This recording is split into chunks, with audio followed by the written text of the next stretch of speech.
Generally, in most parts of the one can find some schools at both primary and secondary level where Welsh is taught as a subject only.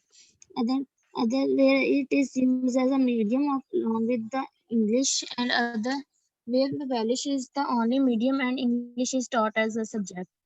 Another interesting development is the institution of nursery schools, which is solely Welsh speaking, but to which many English speaking parents are sending their children in order that they should be grow up as a bilingual. इसमें यही बात हो रही है कि कुछ schools में parents कुछ स्कूल्स में जैसे वेलिश को एज अ सिर्फ सब्जेक्ट पढ़ाया जाता है और कुछ कुछ स्कूल्स में इसको एज अ लैंग्वेज भी साथ में यूज भी किया जाता है और कहीं पे नहीं। और पेरेंट्स ज्यादा इंटरेस्टिंगली वहां पे भेजना ज्यादा पसंद करते हैं बच्चों को जहाँ पे उनकी लैंग्वेज प्रमोट हो रही है और वो बायलिंगुअल भी ग्रो कर रहे हो साथ का साथ। Welsh parents feel that by adopting the English language, they or their ancestors have in some way been untrue to the culture and hope that their children will be able to rectify the states of affairs. इसको ना Welsh बुलाना, वेलिश नहीं करना, Welsh Welsh, ठीक है Welsh जी, Welsh. इसमें gallic और वेलिश की यही डिबेट हो रही है कि ये विद द टाइम इनमें इनमें जिस लैंग्वेज की कॉन्ट्रडिक्शन जिस तरह से हो रही थी और अप्स एंड डाउन्स आ रहे थे, ये सारी डिबेट है इस टॉपिक में। The schools appear to work very well with Welsh, and this suggested that there may be well increase in the number of fluent Welsh speakers in the next generations. जाहिर सी बात है, जब उस language को इतना promote किया जा रहा होगा तो वहाँ पे उसकी इम्पोर्टेंस भी बढ़ेगी। जैसे स्टूडेंट्स उसमें बाइलिंगुअल होंगे, लर्निंग वगैरह होगी तो उसका अप साइड आएगा। और जो गैलिक थे उसके स्पीकर्स कम हो गए थे, 136,000 से 81,000 हो गए थे 10 सालों के दौरान ही। और जबकि वेल्श के जो स्पीकर्स थे वो भी कम हुए थे, लेकिन उसकी क्वांटिटी कम थी और स्पीकर ज्यादा थे उसके। One of the problems faced by the Welsh-speaking community is that the English people have moving Wales and are not being able to unwilling to learn Welsh themselves, but also reluctant to have the children educated in Welsh, and an attitude it is difficult to admire. Advantages of teaching minor language. अब इसमें minor languages teach करने के यही फायदे हैं कि students जो हैं वो रिकॉग्नाइज करते हैं the child social and cultural identity and integrity and encourages the development and growth of the minority cultures. At the same time, it doesn't deny the child access to the majority language, which is likely for the upward of the social mobility. Gaelic and Welsh speakers know English more readily can function wider in national community if they wish to. जाहिर सी बात है, उनके पास जब ज्यादा languages का access acquire की हुई होंगे, वो ज्यादा एफिशिएंटली भी उस इन्वायरमेंट में कर सकते हैं। यूरोपियन लैंग्वेज माइनर लैंग्वेजेस बहुत सारी थी इन एजुकेशन। इस तरह से German was the majority language. It has a clear advantage over the languages like Gaelic and Sami, for which there is scarcity of teaching material and reading matters. On the other hand, there are political disadvantages. German receives a little encouragement in France and Macedonia in Greece, and is actively discouraged, and the position of the very large Hungarian minority in Romania, Slovakia, and Serbia remains a difficult one. Frisian, on the other hand, is given some encouragement in Netherlands, while attempts have been made to promote the Sami.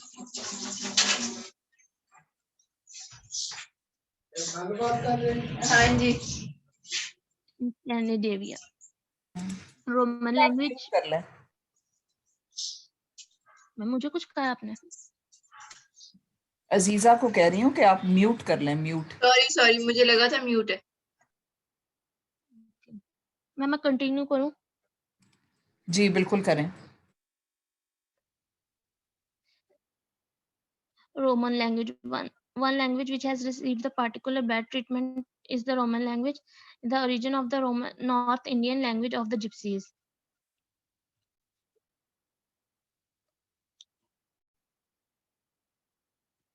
As the Gypsies constitute the large minorities, but they have little or no educational provision and made for their language, as in Slovakia and Hungary.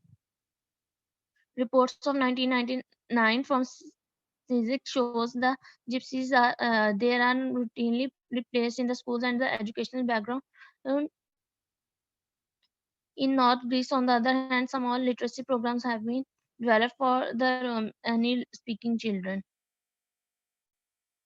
where the language is a defining characteristic of a minority ethnic group wanting independence. Characteristics are not significant, as that was as in the case of Welsh.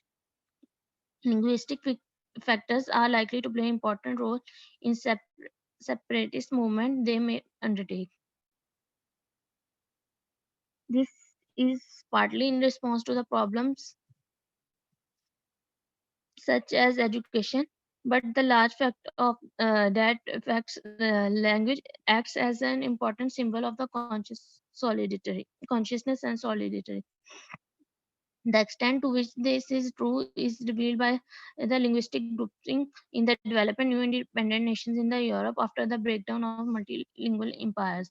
As the consciousness grew, like Finnish and several other developed literatures underwent standardization and emerged as a national and on a very monoglot areas when independence was achieved. इस सारी languages जो भी आगे आ रही हैं ये mostly European languages हैं और इनके जिस तरह से यूरोप में अप्स एंड डाउन्स आए थे तो उसकी वजह से किस तरह से मल्टीलिंगुअल एम्पायर्स जिन फेजेस से गुजरी थी इनमें सारी लैंग्वेजेस में बेसिकली वही बात होगी आगे। ये हैं तो बेसिकली सारी यूरोपियन लैंग्वेज, कुछ जो माइनॉरिटी प्लेसेस थे जिस तरह आगे कैटलान वगैरह की आएंगी तो उनका माइनॉरिटी लैंग्वेज है। The rapid increase in the number of independent nation states in the past years increased and the parallel by a rapid growth of the number of autonomous national official languages. During the 19th century, it rose from 16 to 30%. Uh, it is interesting to plot the stages of this development, particularly since the movement of have been taken entirely in one direction. ये middle edges में यूं हुआ था कि provincial और lower German और Arabic जो थी उनका फंक्शन कम हो गया था और बाद में जब सिर्फ यूरोप में, जबकि ये स्टैंडर्डाइज्ड ऑफिशियल लैंग्वेजेस थी जबकि और यूरोप में इंग्लिश और नॉर्वेजियन का ज़्यादा रोल था और ये बाद में इनका रोल खत्म हो गया था और वो भी लैंग्वेजेस कम हो गई थी। 1800 में भी यही और रशिया के अलावा बाकी आइसलैंड में स्वीडन में और जर्मन फ्रेंच वगैरह में वहाँ पे भी यही हुआ था कि ये सारी लैंग्वेजेस उनकी जो यूरोपियन लैंग्वेजेस थी डिफरेंट एरियाज की different languages as a national language adopt हो गई थी और इसी तरह 1900 में भी यही हुआ था, 19th सेंचुरी में भी यही हुआ था कि स्टैंडर्डाइज्ड नेशनल और official written languages different appear हो गई थी। जैसे नॉर्वेजियन की 2 लैंग्वेजेस थी, बोकमल और नॉर्गिश। फिनिश, वेल्श, जर्मन इन हर एरिया की अपनी-अपनी लैंग्वेज थी और उसकी अपनी स्टैंडर्डाइजेशन और रिवाइवल और एक्सपेंशन वगैरह स्टार्ट हो गया था।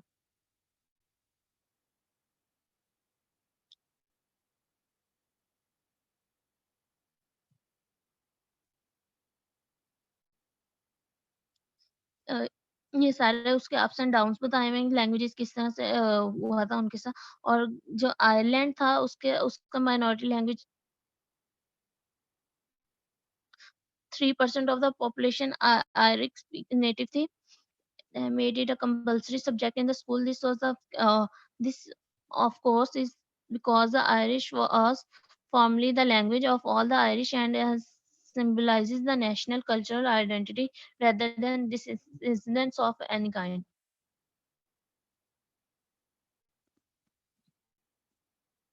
अब जब लैंग्वेजेस का अप्स एंड डाउन्स आ रहा था,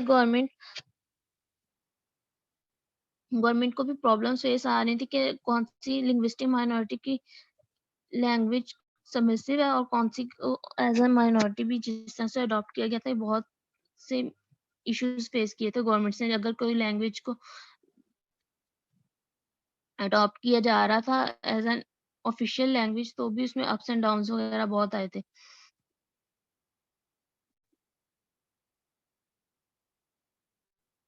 The fear of their own illiberal centralist point of view may often be justified. Language loyalty can be a powerful weapon and has been manipulated to a political advantage.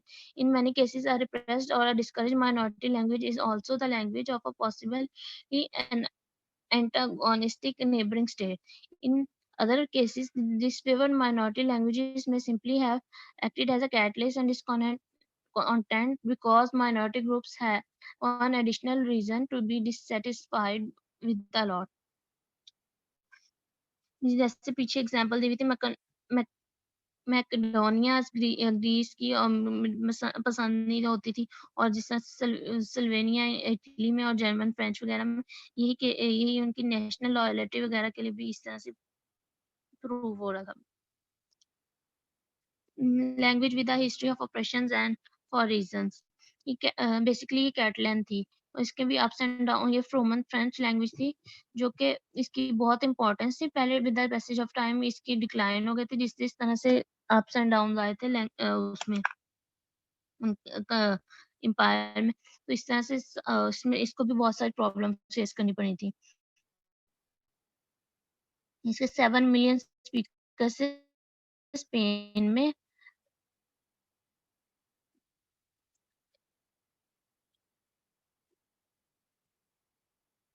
it is also one of the two official languages of Andorra, the other which is the other French language.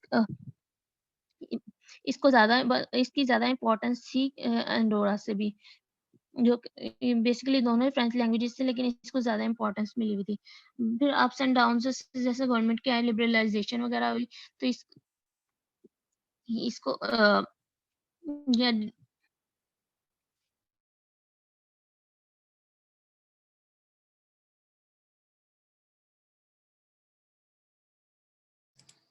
जी इस content को थोड़ा सा skip भी कर दो जाना, कोई मसला नहीं।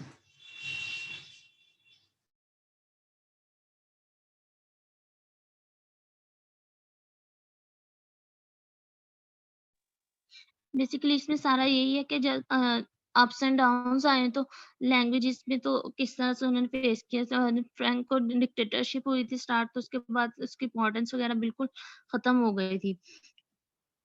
लैंग्वेज बेसिकली तो सिंबल ऑफ आइडेंटिटी है। Anybody attempting to create a unified national state, particularly of the corporate Franco type, will find any signaling of any different and desirable and dangerous. But with the passage of time, इसके ups and downs की वजह से most of the significant newspaper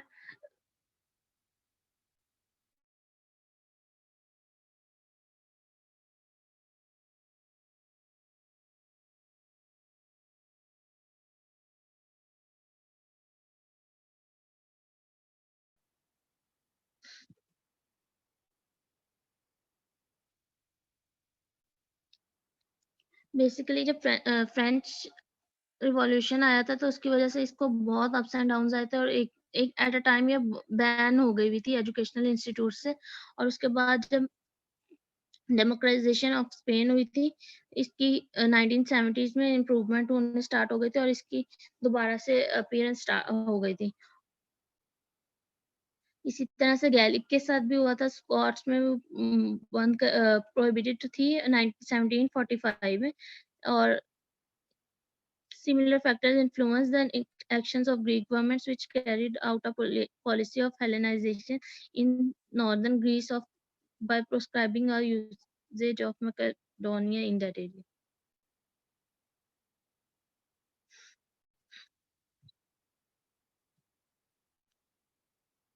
The activities of governments having to do with the language can be prescribed as an instance of language planning. in countries where the problems of having to select a national language or languages are subsequent of developing and standardizing it, this type of language planning which decides the role and to be played by which language is known as status planning. ये government का role किस तरह से government ने करना है, ये ups and downs भी आगे डिस्कस हुए हैं। इस सब सहारन अफ्रीका जिस तरह से मल्टीलिंगुअल एरिया था, वहाँ पे कम्युनिकेशन की बहुत सारा प्रॉब्लम होती थी, लेकिन कंपाला में जो कनाडा का जो कैपिटल है, कम्युनिकेशन की प्रॉब्लम इतनी नहीं हुई थी क्योंकि वहाँ पे बहुत वो लोग मल्टीलिंगुअल थे और बहुत सारी लैंग्वेजेस वो इजीली समझ लेते थे।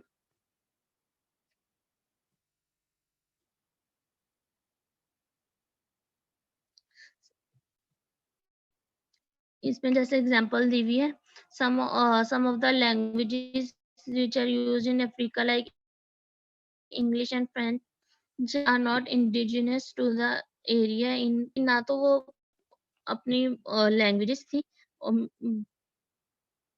बल्कि उन्होंने खुद एक्वायर की थी। Many African Franca linguas are indigenous and come to be used by such of the political dominance of the native speakers like Uganda speakers, where the language of prominent traders in the area like Savali.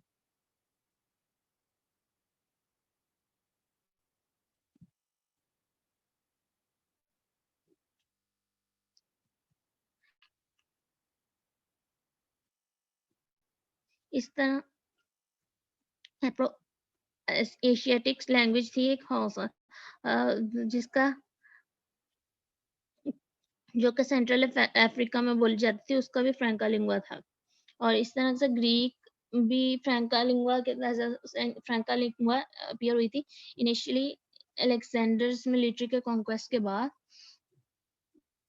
From Turkey to Portugal.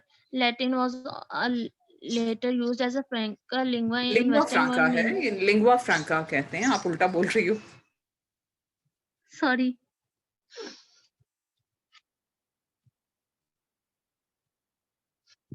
Latin was later used as a lingua franca in the Western world, mainly as a result of the expansion of the Roman Empire, and later survived in spite of the fact that it had no native speaker for many centuries. Lingua franca की usefulness ये थी कि new nations have been selecting national languages, and languages lingua franca of this type are obviously very useful because there are clear advantages to be gained from the selection of language which many people can understand.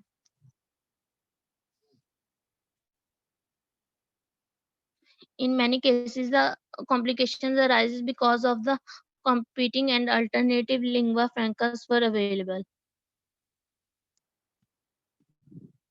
In India, Hindi is used as a lingua franca in much of the northern part of the country.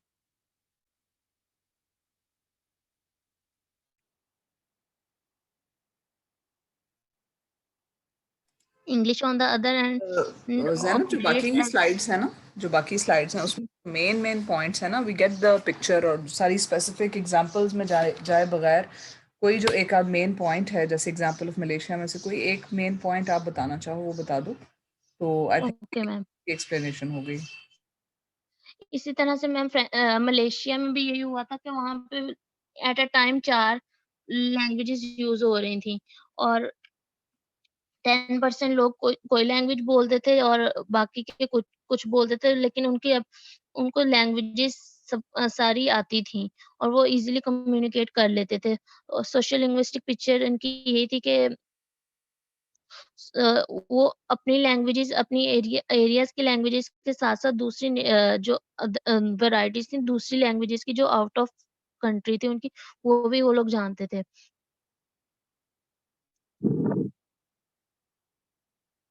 Government क्या कर सकती है इस सब में?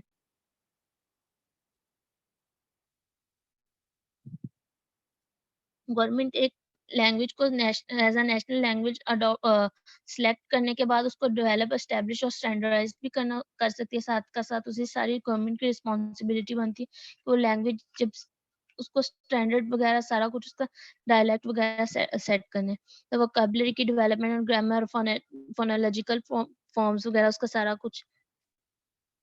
This type of planning, which focuses on linguistic characteristics, is known as corpus planning.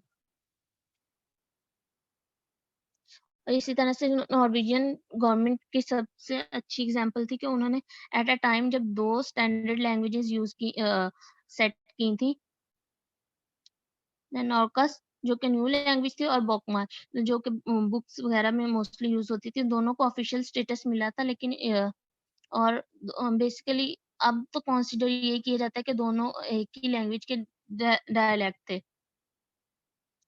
नॉर्कस जो थी वो लोकल लोकल प्रेस वगैरह में यूज होती थी और स्कूल में भी 20% ऑफ द चिल्ड्रन यही यूज करते थे और पोइट्री या लिटरेचर वगैरह में भी यूज होती थी और रूरल जो एरियाज थे वहाँ पे भी ये यूज होती थी, लेकिन जो न्यूज़पेपर प्रेस वगैरह यूज करते थे वो on the majority books translation वगैरह में एजुकेशनल बैकग्राउंड के यूज के लिए बुकमेल होती थी और इसके रेडिकल और कंजर्वेटिव फॉर्म्स वगैरह स्टार्ट हुई डिबेट हुई थी और ऑफिशियल लेटर्स वगैरह दोनों लैंग्वेजेस में यूज किए जाते थे।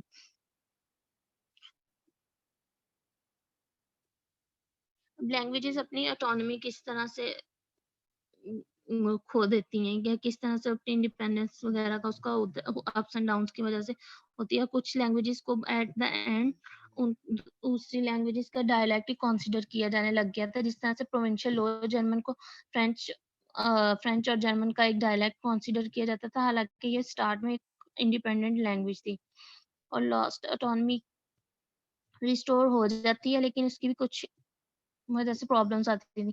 इस तरह से स्कॉट्स की जो थी प्रोविंशियल लैंग्वेज स्कॉट्स जो थी स्कॉटलैंड की वो भी प्रोविंशियल लैंग्वेज थी एज इट्स ऑन, लेकिन बाद में वो इंग्लिश ही का कुछ डायलेक्ट और वेरिएशन वगैरह कंसीडर की जाने लग गई थी।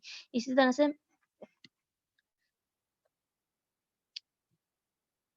नॉर्दर्न आयरलैंड में भी स्कॉट्स को ऑफिशियली रिकॉग्नाइज किया जाने लग गया था। अभी एक एग्जांपल दी हुई है कि जिसमें ओल्ड वर्जन दिया हुआ था और ये इंग्लिश में उसी को ट्रांसलेट किया हुआ है जो कि न्यूज़पेपर में आया था। जब कैटलान की एग्जांपल में भी यही था कि उसके अप्स एंड डाउन जब आए थे तो उसको बाद में स्पेनिश लैंग्वेज का ही एक डायलेक्ट कंसीडर किया जाता था, जबकि वो as its own independent language थी। जैसे एनेक्सेशन वगैरह होती है या कोई भी नेशंस को प्रॉब्लम फेस करते हैं या कोई किसी भी तरह से, तो उसकी वजह से भी अप्स एंड डाउन्स की वजह से लैंग्वेज अपनी ऑटोनॉमी लॉस कर जाती है। अब इसी तरह से डिबेट आ जाती है, पॉलिटिकल या सोशल लिंग्विस्टिक क्वेश्चंस आ जाते हैं कि क्या वो लैंग्वेज उसी का ही पार्ट थी या कोई और सेम लैंग्वेज थी या उससे मिलता-जुलता कोई डायलेक्ट या वेरिएशन थी या इस तरह से। Because of the discreteness and the continuity problems, there is no way to answer these questions on purely linguistic ground. And ironically, eh, it seems that it is only linguistic who can fully understand the extent to which the questions are not linguistics. European languages are what social linguistics refers to the languages by extension. In German इसके लिए as language का word use होता है कि बाकी languages जो है वो इसी की एक्सटेंशन ही आ रही हैं। जैसे जर्मन की कोई कई लैंग्वेजेस को जर्मन का डायलेक्ट या थोड़ी सी वेरिएशन के साथ कह दिया गया या फ्रेंच का कह दिया गया। इस तरह से मोस्टली लैंग्वेजेस के साथ यही डिबेट चल रही है कि वो अपनी ऑटोनॉमी लूज कर दे रही हैं।